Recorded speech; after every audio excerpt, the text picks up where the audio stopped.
2, 1.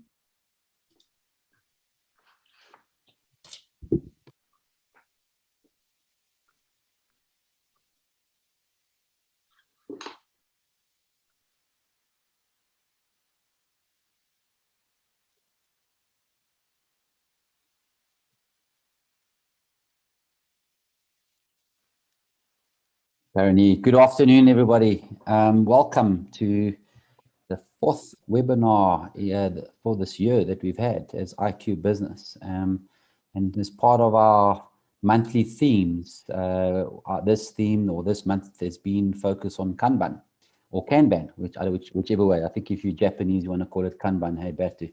Yes. So yeah, welcome everybody, and thank you for spending Thursday afternoon with us, with Berto and I. For those that don't know me, my name is Biase de Gregorio, partner at IQbusiness, and look after the agility offering. It gives me great pleasure to welcome Berto Coetzee from SpryAgility. Berto, I don't know if you want to do a very quick introduction of yourself. I know where this is going, because we've been together and done some introductions previously before, but over to you, a quick introduction. Thanks, Bias. It's great to be here. My name is Berto from the Free State. I'm not an agile coach. So I am a Kanban consultant and accredited Kanban trainer as well. So I use Kanban as a method to help organizations to become better. That's really what where my heart is, and what I like doing is to help organizations. And the rest of the time I do stuff that people from Free State do. But yeah, I'm not even going to ask her, what do people from the Free State do? Farm. Hey? No. Yes. Anyway, yes. That's a stereotype. That's a stereotype. No, it's not. I love that stereotype. I love the stereotype. So part of today, I guess, even though we've known each other, I think from professionally and personally for several years, but and I think you've known some of the team as well for many years. But we end of last year, we decided to make the relationship a little bit more formal, and we formed the IQbusiness Spry partnership relationship, and we announced it in February of this year, 2021. So a quick question back to you. So why IQbusiness? Why work with IQbusiness and SpryAgility as a collection? So you rightly said it. I know you for a while, and I have trained some of your coaches. So I think what was really important for me in a partnership is to get people that's like-minded, same values, to be part of a relationship. Because if the values are different, I think then a relationship can really be difficult. So I liked the values that I saw in yourself and in some of the coaches that I've worked with, and I really believe that it's the same as what I have. So that was the overarching reason why I wanted to partner with you. And also, it happens sometimes that I can't service customers. So then to have great coaches available to tell customers that they can partner with these guys and get good service, that was the reason why I did it. Yourself? Yeah, I think again, it's a good relationship. I think we connect, but also I know you have connection with a lot of the team as well. And I think, just as you said, a real connection in values. But I think for us is over and above, we pride ourselves on our brand and what we managed to achieve in the market. But at the same time, we also want to work with people that are in the market that I believe, from a Kanban point of view, back to one of the top guys in South Africa, if not, okay, maybe even arguably South Africa. And I know the work that you've done overseas or with the Kanban University, and just being able to extend our value proposition, so maybe we don't have deep Kanban skills, but be able to partner with organizations and people like yourself that will be able to do that and I guess augment what we do. Ultimately, based on our purpose is to deliver value to our customer and create impact. And I think that's why we chose, or we said it was a great idea when we spoke last year. So yeah, and also to grow the Kanban community, right? Yeah, absolutely. So I think we have obviously the audience that want to hear less about us and more about Kanban. I know in this last month's news article, newsletter, you were a guest appearance on a newsletter, and the title was "Go with the Flow and Start with where you're at, where you are," and we spoke about cumulative flow diagrams and work limits, etc. But if you just maybe give us a bit of a presentation, setting the scene for us, and then we'll open up, we'll do Q&A, and then open up for the rest of the audience to do that. Okay, cool. Just want to make sure that you can see my Yes. presentation, right? Okay, cool. All right. So thanks, Biase. Let's just quickly start. So there's a couple of things that I haven't prepared a lot of slides. I would like to have more Q&A, but just a couple of things that I'd like to go through. What is Kanban? And then just busting some myths. There's so many myths out there about what Kanban is. And I think that sometimes is really difficult to get the right message out there in one go. So I want to use this opportunity to bust one myth, okay? And then Bruce Lee and Kanban, what's the similarities between Bruce Lee and Kanban? And also some steps to successful evolutionary change. I think that will really sum up in a nutshell what Kanban is and maybe what it is not. So what is Kanban? Kanban is ultimately a method for knowledge work management. That's really what Kanban is. How do we manage knowledge work? And some of the Kanban principles and practices, a bullet point later will mention that, but some of the Kanban principles and practices, there's a principle that says, manage the work, not the worker. Let the people self-organize. Okay, so it's really that. It's how do we manage knowledge work, and that's what Kanban is very strong at. We use Kanban boards to visualize our work and how it flows. Very important. That is how we use Kanban boards. There are principles and practices that guides us in managing our work and improving the way we do it. And then the last bullet point is with Kanban systems. So we have the principles and practices with Kanban systems to ensure that we only start work when there's both customer demand and system capacity. This is really the essence of a pull system. I'm yet to meet an organization that does not have customer demand. All of them have customer demand. And all of them have the same problem, which is system capacity.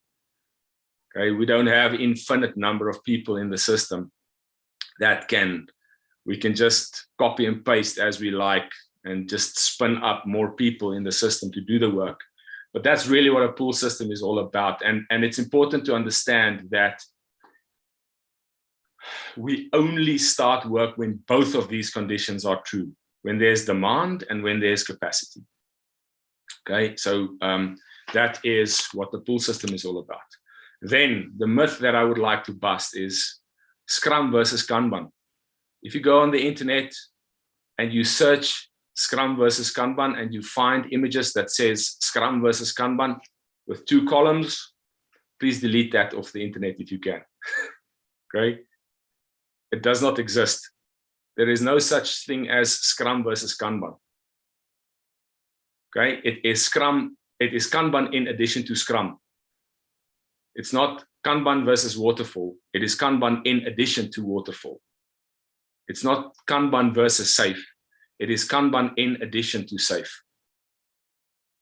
Really important to understand that. I see so many people post stuff about Scrum versus Kanban, and then there's 2 columns. Kanban does not have meetings. Scrum have the following meetings. We need to understand why and how we use Kanban in addition to anything else. And that brings me to my Bruce Lee story. So there's a link at the bottom there. It's a YouTube link. I don't know, people can't click it, but you can take a photo of it and you can go and watch that video. It's a video by David Anderson, a keynote in 2013, which explains the essence of Kanban really, really well, and Kanban as an evolutionary method. But he, in that talk of his, he takes Bruce Lee and his Kung Fu philosophy, his Kung Fu style, and he compares it to Kanban. And what he says in that talk, he says Bruce Lee was actually a philosopher. He studied philosophy at the University of Seattle. And Bruce Lee, one of his famous quotes were, if you take water and you put it in a teapot, it becomes the teapot. If you take water and you put it in a cup, it becomes the cup. And then he said, be like water, my friend. Bruce Lee also said that practicing the kata, and I don't know if everybody knows what the kata is, but I call it the karate dance, okay? Practicing the kata means nothing. Perfecting the kata means nothing when you get into the real fight.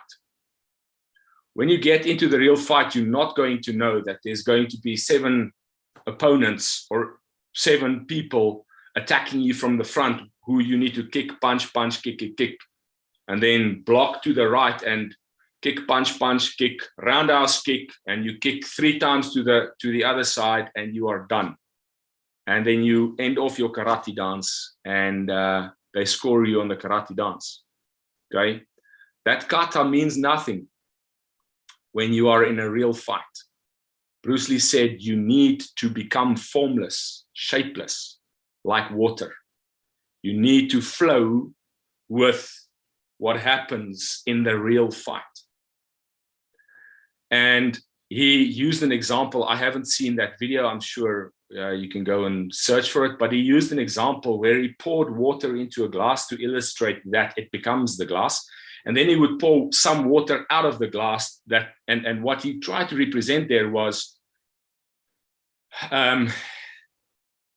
you have a glass of water.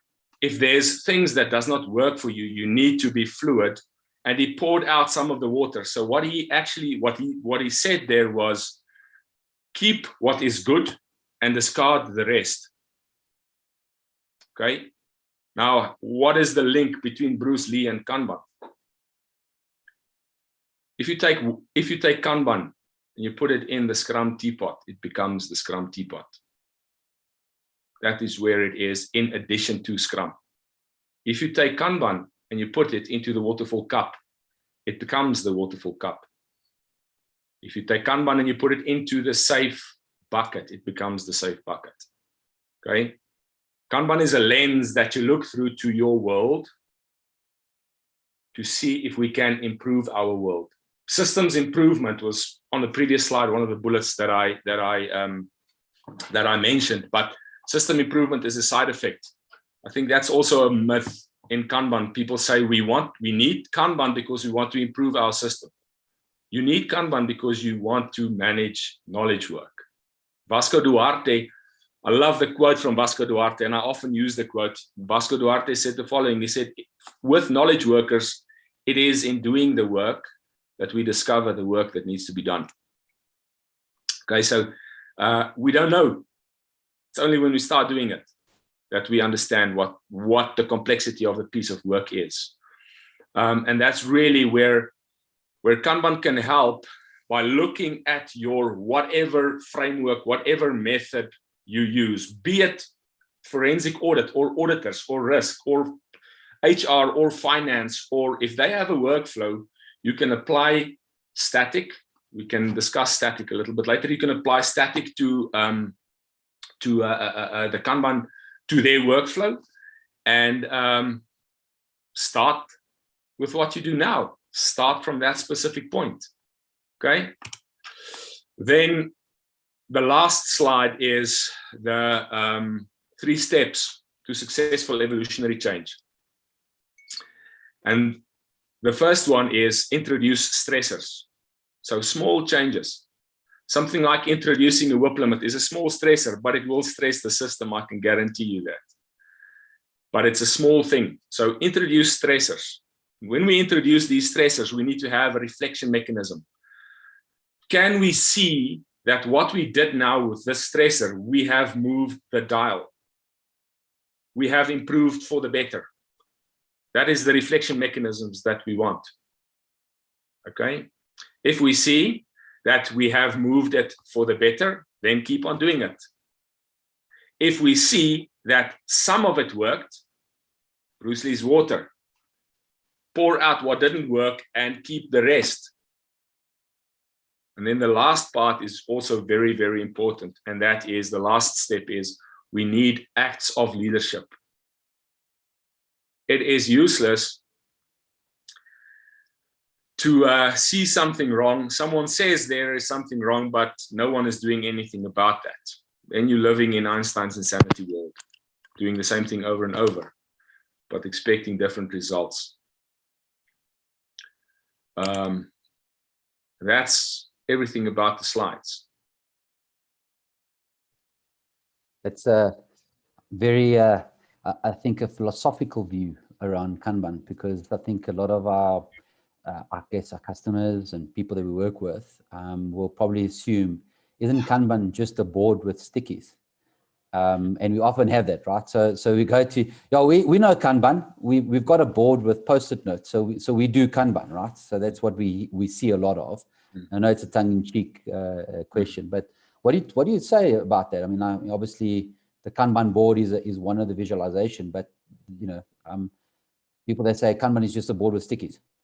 Yeah, I also get that a lot. Yeah. So what's really important about the board with stickies is a starting point. Okay, it is a starting point to visualization, but you get good visualization, you get bad visualization. The meaning of the word Kanban, one of the meanings of the word Kanban actually means signal, okay, or sign, or visual sign, or board. That is what the meaning of Kanban is. It's signal.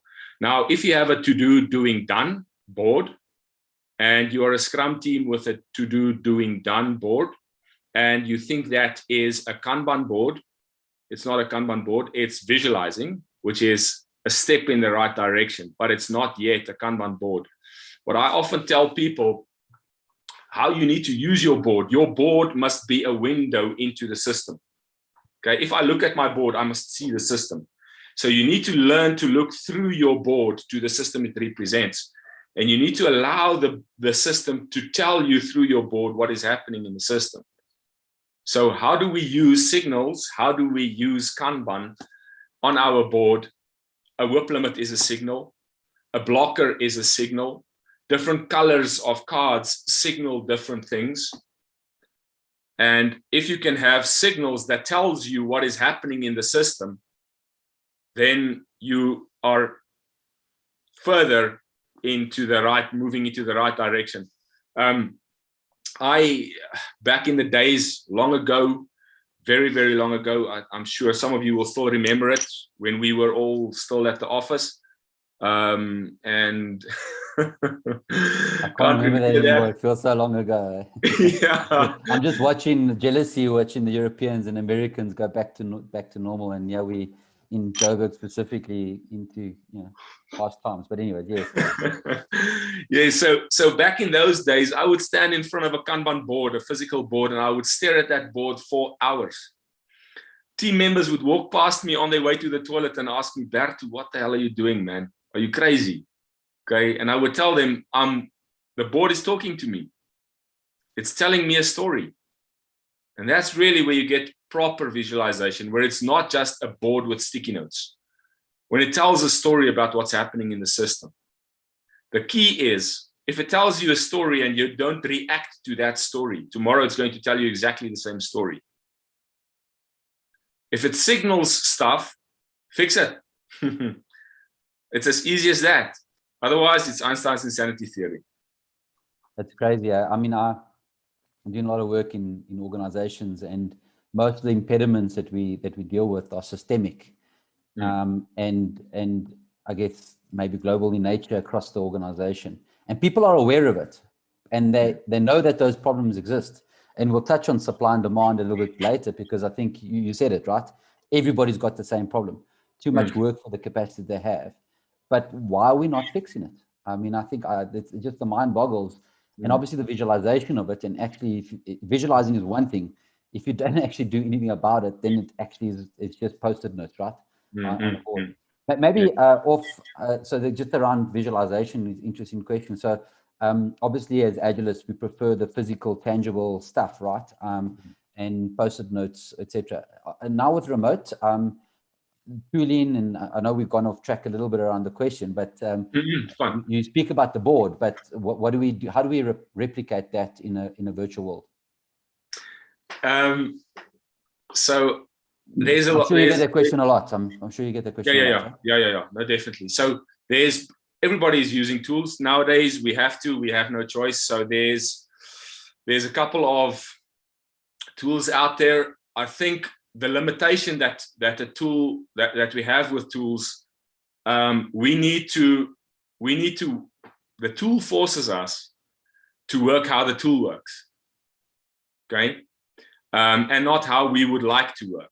So the visualization on some of the tools, there's no flexibility in really doing crazy stuff with your swim lanes and with your workflow states and things like that. So I've got a preferred tool. I'm not going to necessarily mention the tool on this call, but I've got a preferred tool. And I remember when they first demoed the tool, the guy, someone asked him a question and he said, yes, it can do anything. And I thought to myself, okay, you can't make a statement like that. It is a dangerous statement to make, to say this tool can do everything or can do anything. And I must admit, I have seen a lot of flexibility in that specific tool. So what I like about the tools, though, is Berto does not have to stand in front of the physical board and count lead times anymore, because most of the tools give us the timestamps and the lead times. And then it's as simple as extracting it to Excel and getting the metrics that you want. Or if you have a proper tool, it will give you the dashboards that you need to make data-driven decisions. So Biase, I think, I actually hope when we go back, we will be able to use both.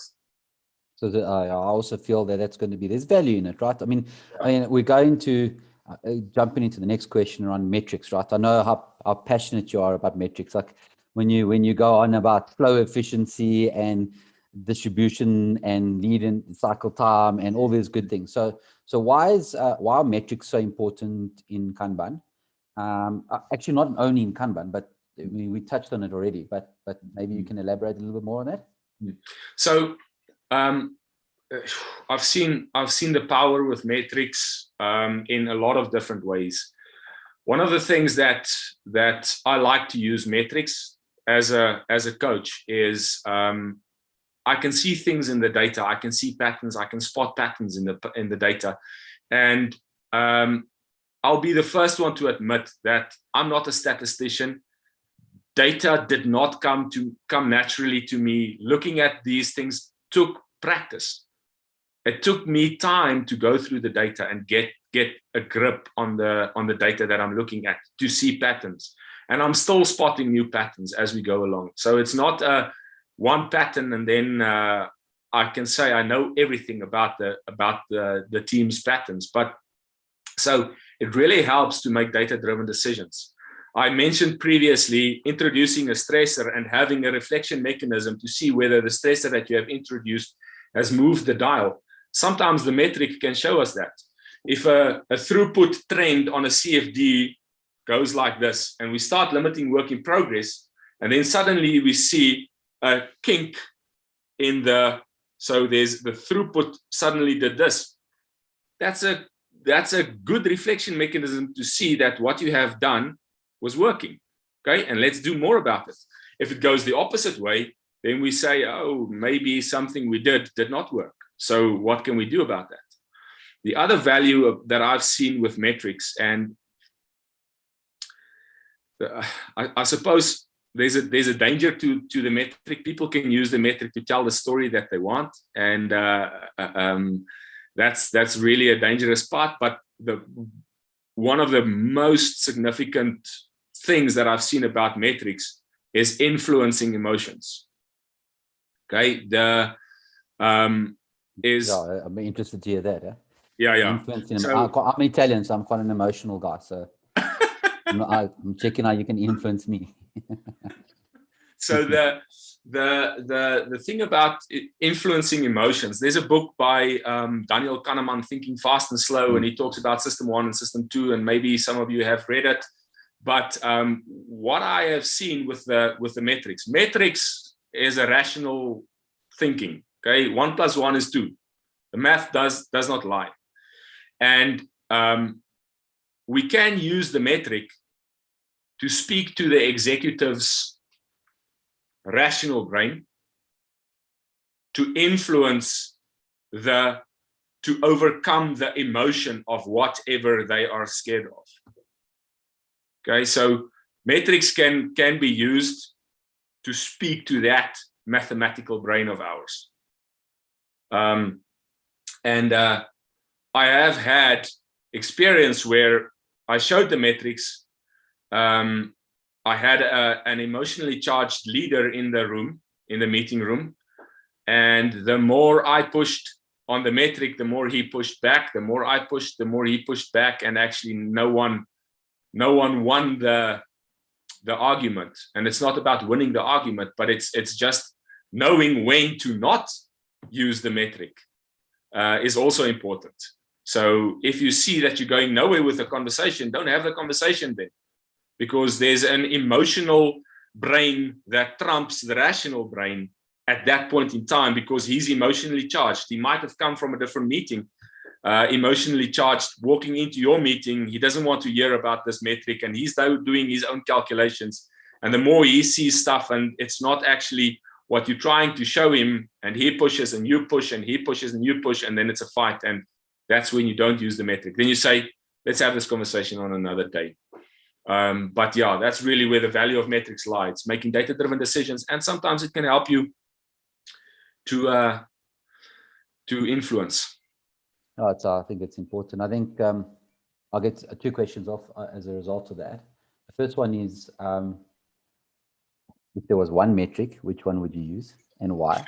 So Okay. obviously there's many. So let's maybe do that one first, and then I'll ask you the next one. All right. So if there's one metric, I'll use lead time. Okay. Lead time is actual. It's the actual. What is lead time? So Berto, maybe for those that don't know what lead time actually is, maybe it's a good way to just give us the foundation of lead time. Okay, that's a very good question. Yeah. So what is lead time? So lead time is from when we start a work item up to the point where we finish a work item. Okay. So that's the calculation of lead time. When are we done? Lead time, there's a whole argument in the Kanban community. Do we call it lead time? Do we call it cycle time? Some people see it as from the time the customer places the order up to the time when it's done. That's not lead time. Lead time is from the point where we start the work item up to the point where we are done with the work item, not from customer order placed. Okay. Klaus Leopold, I don't know who is on the call, but some people might know Klaus Leopold, but Klaus Leopold refers to the commitment point as the Spice Girls moment. And the Spice Girls moment is anything on the backlog. We say, tell me what you want. Okay. If you can tell me what you really, really want, then we will start it. Because if you can tell me what, not singing that song in their heads now. So if you can tell me what you really, really want, then we'll start it. And that's where the clock starts ticking for the lead time. With lead time, there's so much you can do with lead time. You can have so much, a lot of valuable conversations about lead time. Then that lead time goes into some of the artifacts, some of the charts we use, which is scatter plots and run charts, where we see variation, where we see different patterns. We can see aging in the system. So it's really, I remember I had a conversation once with a team where I told them they need to start limiting work in progress. This was with a risk team, okay, auditing team. They need to start limiting work in progress. And they told me, Berto, we cannot limit work in progress. You don't understand our world. We can't. Okay, to overcome that emotional barrier, the next morning I rocked up at their stand-up and I started to look at the start date of the ticket up to that specific point in time, that day. I time-stamped it that day, and I said, if all the work in progress finishes on this day, what will the lead time be? And we saw some of their items in the system, 120 days, 160 days, 64 days, 21 days. And I told them, I said, guys, I think you've got an aging problem.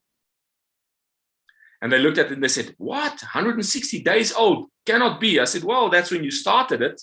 First point, capturing the start date. That's when you started it. And if it finishes today, it will be 120 days old. And then they said, no, we need to do something about this. And they started focusing on that item, and they stopped starting and started finishing the aging items in their system. Okay. It was just another way for me to get the limit your work in progress, guys, message across.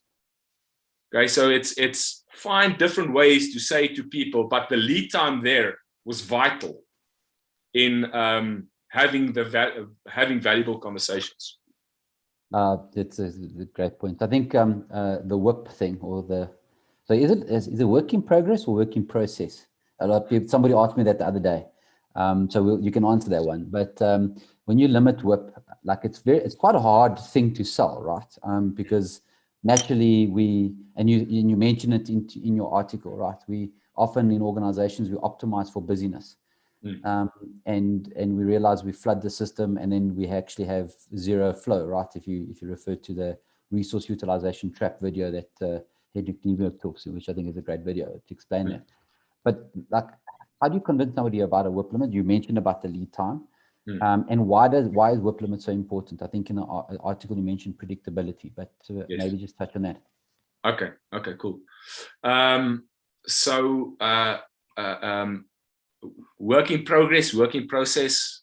Again, it's a conversation of cycle time, lead time. Some people call it cycle time, some people call it lead time. Work in progress, work in process, call it WIP. So it is the number of items in flight. That's really what it is. Okay. How to convince people to limit work in progress is a very, very difficult conversation to have. It is. There's different types of WIP limits. There's something we call virtual WIP.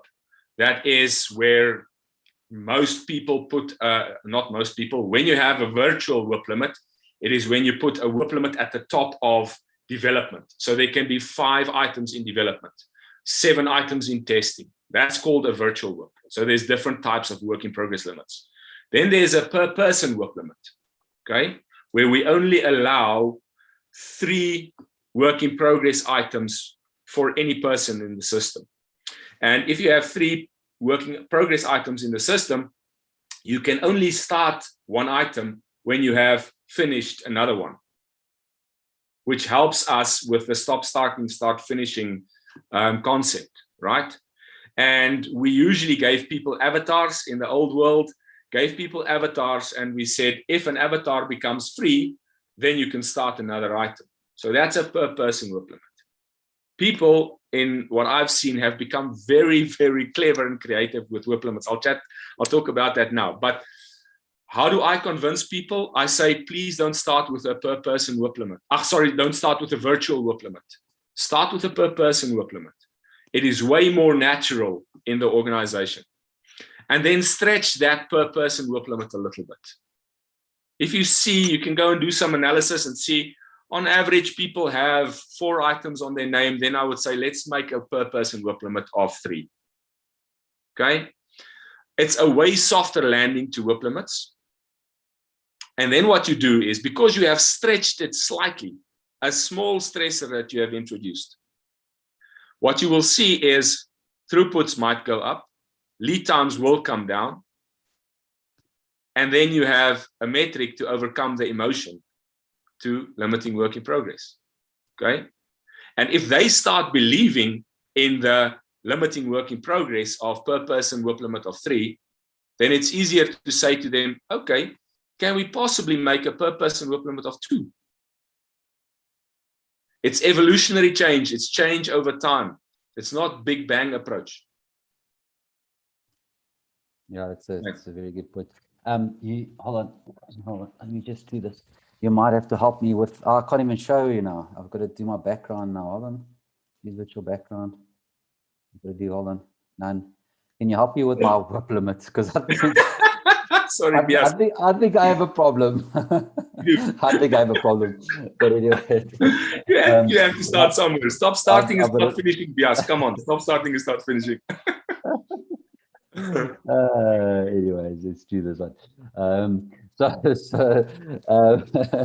Yeah, I do have a bit of a problem there. But the question around, so the thing around, for me, data-driven decisions and talking to executives, like I've always said, like if you actually show the rands and cents impact, Yep. isn't that a very powerful message? I mean, so I'm assuming lead time, all that kind of stuff will eventually lead to rands and cents conversation, right? It's actually costing us more money by taking on too much work at work in process, right? Yes. What I tell people is, if you have a high WIP, your liability in the system, you have a high liability. Okay. You need to get rid of that big liability. It only becomes an asset when you finish it. Yeah. Only adds value when it's in the hand of the customer, right? It adds value when it's done, then it's an asset. If it's a lot of work in progress in the system, it's a liability. And the more you start, the longer you're going to take to finish things, and the bigger the risk. Also, the bigger the risk of things taking longer, the bigger the risk of things changing more frequently. And you need to redo it. Rather do it, get it through, test the market with the faster flow and the efficient flow, test the market to get the feedback, than feedback coming from the market without us being able to test the market with, do I quote something from the 12 principles of the Agile Manifesto? Our highest priority is to satisfy the customer through early and continuous delivery of valuable software. Well done, man. Yep. You passed. Yeah, it's crazy. Going back, so in the article, again, just with the flow of the metric stuff. So we've spoken about lead time. We've spoken about WIP as a constraint in the system, as a force constraint, right? To ensure that there's flow. You mentioned in the article something called CFD, or cumulative flow diagram. Do you want to maybe just elaborate a little bit of how, and maybe even how people can use that in their Scrum process, or if they're using Scrum or whatever? Yeah. So part of the reason for that article is it was based on the tooling. So I didn't have a go at the tools that we use. I wanted to tell people, if you are using Azure DevOps, or if you are using Jira, they have CFDs. Okay, use what you have. Start with what you do now. Use the CFD in Azure DevOps. Use the CFD that you have in Jira. That's one of very little metrics or graphs that we can get out of those tools. There are other tools out there that can give you better dashboards, but start with your CFD on Jira. You don't have to change your tool. Go and have a look at your Jira CFD. Go and have a look at your Azure DevOps CFD. And if the work in progress line and the throughput line, you can go and have a look at the article. If they diverge, in other words, your work in progress is going up at a steeper rate versus what your throughput rate is, it means that work in progress is increasing. If work in progress is increasing, then you will have longer lead times, less predictability.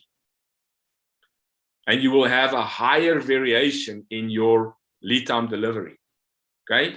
What you want to see on a CFD is flow. How do we see flow? Those two lines running parallel with each other. That means we finish what we start. Okay?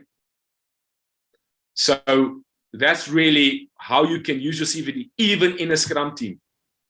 I'm trying to bring up your CFD that you had, as people might be trying to visualize what it looks like. Cool. For those Cool. that don't know, I'm trying. Let me try and do that. Does that help? Can you see my screen now? I can, yes. That's the example that's there, right? Yes. Yeah. Yes, that's the example. Is there any issues on that? I mean, is there...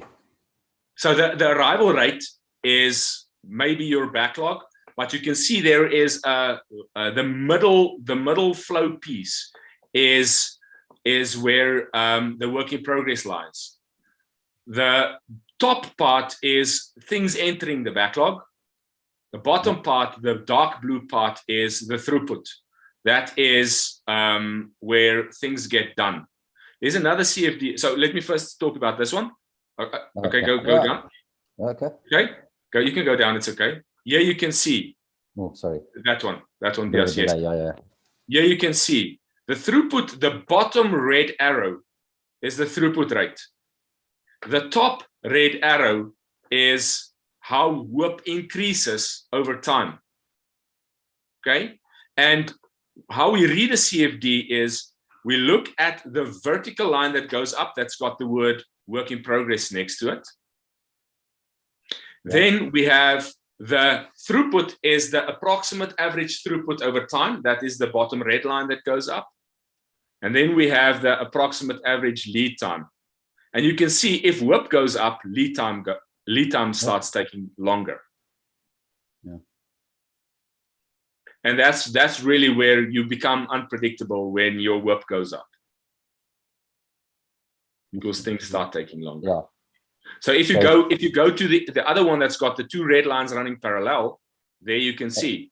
That's a good system, right? Because that's where you have flow. So you can see the triangles more or less are equally sized, which means your lead times are more or less equally the same. Approximate average lead time, the line at the top of the triangle, that specific one, are more or less the same length. Yeah. Okay, and that's predictability. I mean, what does predictability give you? So, I mean, I think that's the thing, right? So the question is, do we optimize for busyness? So we have busy people. I mean, for me, predictability is about managing stakeholder expectations, right? Because ultimately, and maybe controversially, it doesn't matter whether you're agile, whether you do Scrum, whether you Kanban, whether you jump up and down on your head, whatever that is. Ultimately, we're looking for better delivery, right? Ultimately, right? And delivery of value. Yep. So the question is the predictability, and that's what a good system like this will give you, right? Because then you can predict how long things will take. Is that pretty much? So if something enters the system, you can predict that it will on average will take 3 days. So if you've got a backlog of 10 items and the one at the bottom of the backlog is last, that's 30 days, right? That's what it tries to give you, right? Yes. So you want me to carry on sharing, by the way? It's just, do you need, or can I stop sharing? No, you can stop sharing. So what I remember back in the days, I always tell people I was an late adopter of Agile, early to South Africa, late globally. But I was a Prince 2 practitioner. I was a techie for long, and then I was a Prince 2 practitioner, and then Agile came along. And I often joke with Peter Hundemark, he changed my role against my will. I didn't want to change, but it happened, right? And I'm very grateful for it. But the thing that I remember I was fighting with everything in me was the question of how long. And it's been close to 2009, 12 years now, right? So close to 12 years that I have experienced this knowledge working space, and that question has not gone away. Whether we use story points and we try and get the conversation away from lead time, that question is coming back over and over and over again. When will I have it? When can I get it? Okay, it'll always be there. And that question of when, if we have a predictable system like the CFD that you showed, is a lot easier to answer.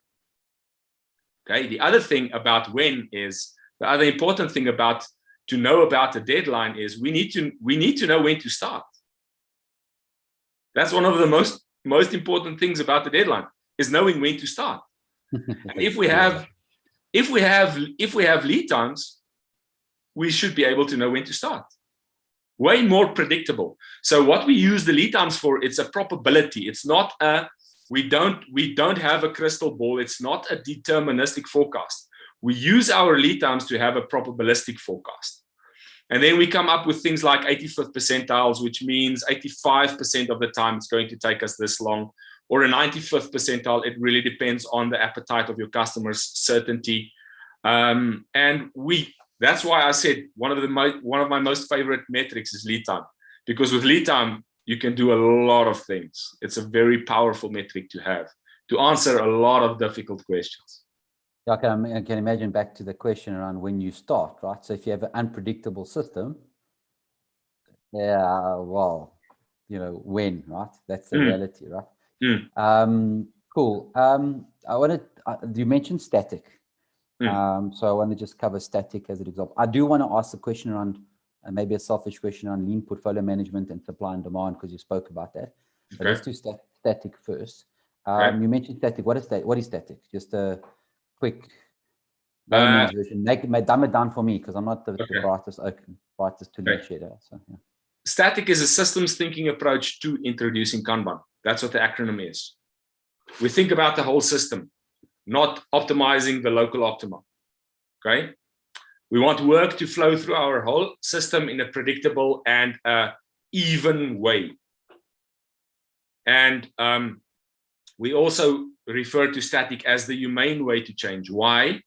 Whenever there's 6 steps in static that we go through to design a Kanban system, and KMP1 is the Kanban systems design class, where we teach people how to design Kanban systems. So it's the humane way to change management, or to change. I always tell people when I do static with them, we are not here today to design utopia. We are not here to design how you wish to work. We want to design a system how you currently work, so that we can understand how you currently work, so that we can put some continuous improvement actions in place. So it's the humane way to starting with your agile journey. You mentioned, from when you first started, I was saying this is a very powerful change management tool. Actually, if you think about it. It is. Because we're not forcing change down. If it's an evolutionary approach, an incremental, very powerful. So I remember back in the days. I remember back in the days. I believe it's a cliche. I would say, meet the people where they're at. Yeah, because you know what happens in the agile community, we like latch onto these statements, right? Yes, but we don't really know what it means. We don't really know what it means. I think static meets them where they're at. Yeah, absolutely. I agree with that. The question around supply and demand. Okay, so obviously that's an important one, especially for an overworked system, because as we know, there's too much work for the capacity we have. We don't have an open checkbook. Executives don't have an open checkbook that we can just create variable capacity to deliver on all the demand. How can Kanban help with that? Obviously visualization, but how do we because lean portfolio management is becoming very prevalent in the customers that we deal with. So we've introduced Scrum at a delivery, and we talk about the system, but now what we haven't done is stop the flow of work coming in. It's another saying, Cellular, if you want flow, stop the flooding. Well, I love it. So how does Kanban help with that? With lean portfolio management? Yeah, with supply and demand. That's specific. Oh, supply and demand. Okay. Yeah, and obviously lean portfolio management in total, but like yes. And it's flight levels and all that kind of stuff. Huh? Yes. So supply and demand in a Kanban system is really it's actually part of the static exercise. So if we have the metrics and we know what our capacity is in the team, and we know what our throughput rate is in the team, and how this team delivers, okay, we can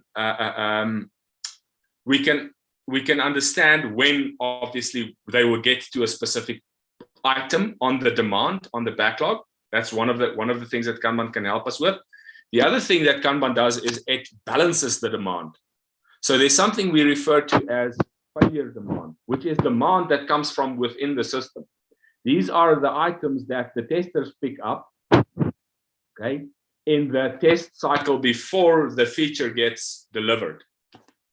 And that is self-generated demand. That is why we call it failure demand. And if we can track and understand how the failure demand works, it can help us understand what the upstream quality from the developers look like. If we understand that there might be bad upstream quality from developers, we can ask the question why. And if we can understand that there's pressure on the developers to push things through the system because there's hectic pressure on them to deliver things and they are overburdened and they are not limiting the work in progress, we can understand where that demand comes from. The more we need to focus on failure demand, the less time we have to focus on value demand. The less time we have to pull things from the backlog and start value-adding items, because we are stuck in this circle of fixing the failure demand. Actually, I was a really bad MC today because I said, please, can you start putting questions in the chat if you have any questions specifically? I can talk for hours about this stuff, by the way, so at least from that point of view. But if you are watching, please feel free to add some questions. Reneshan is busy picking those up, and hopefully we'll have 1 or 2 questions from the audience as well. Pre-Berto or BB, I don't know. I attended the KMP2 class with Klaus, and he spoke about flight levels. I like the flight levels because obviously working at a strategic point of view at the portfolio level all the way down to the team level. I mean, visualization of the work flowing through the system, if you want to use the word epic, all the way down to features and stories, if you take the SAFe construct. Again, very powerful to use that as, and again, using lead time, using all those that information as metrics across, right? I think what people need to understand about that flight levels and the different levels, that it's just another Kanban system. Yeah. Same principles apply to each of those levels. Yeah. Don't push too many projects into your system at a portfolio level, because we cannot start too many projects at the same time. We need to focus on projects and get stuff done. Don't start too many user stories right at the bottom level. Don't have too many features in flight, however you see that flight levels playing out. Makes a lot of sense. Yes, I've got a meeting at 5. Sorry, I should have said this. Yeah. No. So we've got 7 minutes, so we're gonna wrap up now. Reni, are there any questions in the chat? Just checking before we wrap up. Otherwise, you fire another question. I love this conversation. When I was saying that I can talk for hours, we have a hard stop at 5. Yeah. So there are no questions in the chat, but there's a couple of thank yous to both you and Berto, from Barry, from Tinas, from Chris, Andre as well, and Johan. So yeah, awesome stuff. Thanks very much. Really appreciate it. So Berto, you want to maybe just shout out of how people can contact you, you know, if they're looking for help or etc. Apologies, there is one last minute question that just popped in now. So Johan asked, easy in inverted commas, easy way to implement and visualize WUP per person in Jira.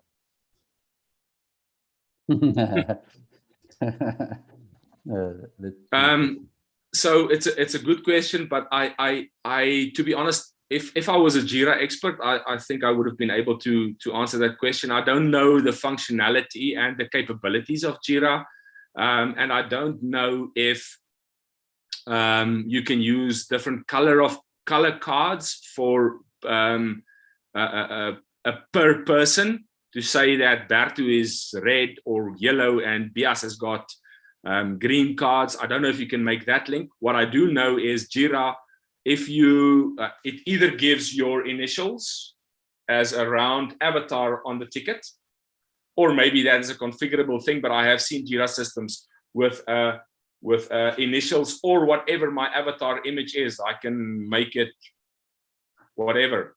Thor. I've seen Thor and Superman and all these action characters. And then it's easy to spot the per person WIP limit by looking at the initials and looking at the avatar. And then you have conversations about that.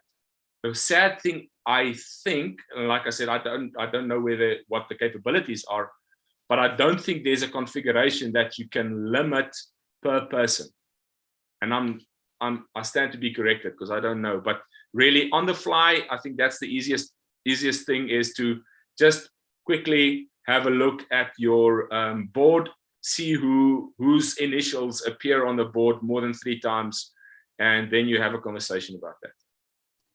You could clap them in the back of the head if they got more than 3. Yeah, but you can't do it virtually. Virtual slap. Now it's a virtual slap. Virtual slap. It's a virtual slap. Any other questions, Reneshan? Nothing else that I can see. Back to how can people reach you? And feedback is a gift. So yeah, before please, where can people reach you? Feedback is a gift. So Berto at SpryAgility. You can see in the slides, Spry is spelled SPRY. SpryAgility.co.za. You can reach out to me on email. You can follow me on LinkedIn. Look for Berto Coetzee. Coetzee with an S. We are the real Coetzees. The others are fake. I've made it a Z before, and it's like, no, it's an S. I know specifically. So we are the real Coetzees. The others are fakes. The ones who did it. No, I'm just joking. So yeah, Berto Coetzee. Look for me. You will find me, Berto Coetzee with an S, on LinkedIn, and then you can send me a message. You can email me. I'm not going to give my telephone number out because I don't want phone calls late at night. Yeah. So yeah, please reach out. Poppy's coming around the corner, so you can't even share that anymore. Unless you have consent. Yes. So please reach out on LinkedIn or send me a mail. I think that's the best place to find me. Perfect. Thanks so much. I'm not that active on Twitter anymore. I don't know why. But yeah, you can follow me on Twitter. You're just going to wait very long to see a tweet from me. No worries. But look, I thank you very much. I hope our audience they've enjoyed it. I would hope so.